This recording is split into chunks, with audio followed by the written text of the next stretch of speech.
Naruto ఉజుమాకి తను పుట్టినప్పటి నుంచి విలేజ్లో ప్రతి ఒక్కరు తనని హేట్ చేస్తూనే వచ్చారు. చివరికి వాళ్ళ పిల్లల్ని కూడా తనతో ఆడుకునేలేదు. తనలో మాన్స్టర్ ఉంటాడని చెప్పేసి అంతా తనకు దూరంగా ఉన్నారు. ఎంటైర్ విలేజ్లో తన మనిషిలా చూసింది ఒక్క ఇరుకా ఒక్కడే. నారుటో వాళ్ళ పేరెంట్స్ కావాలనే విలేజ్ని కాపాడటం కోసం తన కొడుకుని కావాలనే మాన్స్టర్లా మార్చి వాళ్ళు చనిపోయారని తెలిసిన ఒకే ఒక్క వ్యక్తి హిరుజెన్. స్టిల్ ఆ ముసలుడు మన నారుటోకి ఒక్క హెల్ప్ కూడా చేయలేదు. చివరికి తన ఫండింగ్ కోసం ఇచ్చిన 100 రూపాయల్లో 90 రూపాయలు అమ్మాయిల కోసం ఖర్చు పెట్టి 10 రూపాయలతో పాల్గొనిచ్చేవాడు. కజరా నా కొడక, లోఫర్ నా కొడక, లుచ్చా నా కొడక, సిగ్గులేదురా నీకు? సిగ్గులేదురా నీకు? ఊరందరికీ నీతులు చెప్తావు, నువ్వు తప్పులు చేస్తావు.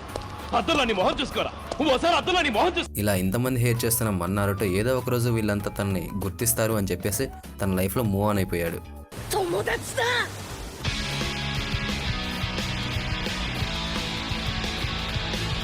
ఓపెన్ చేస్తే మన నారుటో లార్డ్ హోకాగే ఫేస్ మీద పెయింటింగ్ చేస్తూ ఉంటాడు. దాంతో ఇరుకు అతనికి ఒక చిన్న లెక్చర్ ఇచ్చి క్లాసులో కూర్చోబెడతాడు. అక్కడ ప్రతి ఒక్కళ్ళు షాడో క్లోన్ చేస్తూ ఉంటే మన నారుటో కనీసం ఒక క్లోన్ కాదు కదా, కనీసం దాని ఫామ్ కూడా తీసుకురాలేకపోతాడు. దీంతో విలేజ్ వాళ్ళు హేట్ చేసి, క్లాస్లో హేట్ చేసి ఇలా అంతా తనను దూరంగా పెట్టడంతో ఫీల్ అయిన నారుటో ఫర్బిడన్ సీలింగ్ జుట్సూస్ ఉన్న స్క్రోల్ని మన నారుటో దొంగలించుకొని వెళ్ళిపోతాడు. దీనికి మెయిన్ రీజన్ మిజుకి. తనని ఎలాగైనా పట్టుకోవాలని చెప్పేసి ఇరుగా వచ్చేసే టైంకి మిజుకి వీళ్ళపై అటాక్ చేస్తాడు. తన సెన్సేని కాపాడటం కోసం నారుటో అందులో షాడో క్లోన్ జుట్సు నేర్చుకుంటాడు. అది ఇప్పటిదాకా క్లాస్లో ఎవ్వరూ చేయలేని జుట్సు. దాంతో మన నారుటో అఫీషియల్గా నింజా అయిపోతాడు. దీంతో ఇరుగోకి నారుటోపై లవ్ కూడా పెరిగిపోద్ది. సో అఫీషియల్గా అంతా నింజాలో అయిన వాళ్ళందరినీ ఒక్కడ గ్యాదర్ చేసి వాళ్ళని గెనిన్స్గా టీంలో ఫామ్ చేయడం మొదలు పెడతారు. ఈ టీంలో మన నారుటో, సాస్కేతో పాటు బంగారం సాకురా కూడా ఉంటుంది. Naruto, Sasuke first time lip lock పెట్టుకునేది కూడా ఇక్కడే. ఆ తర్వాత మన వాళ్ళకి లీడర్గా కకాషి వచ్చేస్తారు. తను వాళ్ళతో ఇంట్రొడక్షన్ కూడా తీసుకుంటాడు. ఒక్కొక్కరు వాళ్ళ డ్రీమ్స్ చెప్తాడు. ఫైనల్గా మన సాకురా కూడా తన డ్రీమ్స్ చెప్పిద్ది. ఆ తర్వాత మన కకాషి వీళ్ళకి బెల్ట్ వేసి పెడతాడు. అక్కడ నారుటో చేసిన మిస్టేక్ తను కట్టేసిన తర్వాత వాళ్ళకి ఫుడ్ ఇస్తాడు.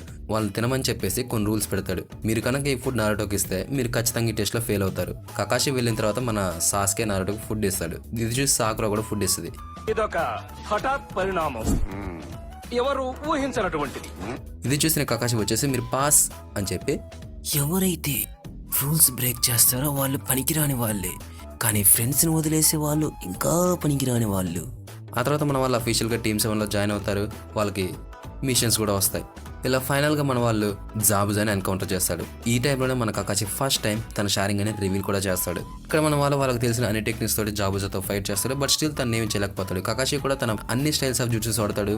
స్టిల్ జాబుజాని ఓవర్ పవర్ చేయలేకపోతాడు. ఇలా చాలాసేపు ఫైట్ చేసిన తర్వాత వీళ్ళతో ఫైట్ చేసిన ఉపయోగం లేదని చెప్పేసి జాబుజా ఫైనల్గా వెళ్ళిపోతాడు. ఆ తర్వాత వాళ్ళ నెక్స్ట్ మిషన్ ఫిల్ చేయడం కోసం బ్రిడ్జ్ బిల్డర్ దగ్గరికి వెళ్తాడు. సో అంతా లేచిన తర్వాత బ్రిడ్జ్ దగ్గరికి వెళ్ళిపోతే మన నారుటో అక్కడే పడుకుని పోతాడు. అక్కడ బ్రిడ్జ్ బిల్డర్ కూతురు ఒకటే ఉంటుందో తనపై అటాక్ చేయడానికి వచ్చిన కొంతమందిని మన నారుటో కాపాడతాడు. ఫైనల్ గా ఇక్కడ నుంచి బ్రిడ్జ్ దగ్గరికి వచ్చిన నారుటోకి దిమ్మ తిరిగిపోద్ది. ఎందుకంటే అప్పటికే జాబుజా వీళ్ళకి బెండు తీస్తుంటాడు. నారుటో, సాస్కే, మన సాకురా, బంగారం అంతా కలిసి జాబుజాతో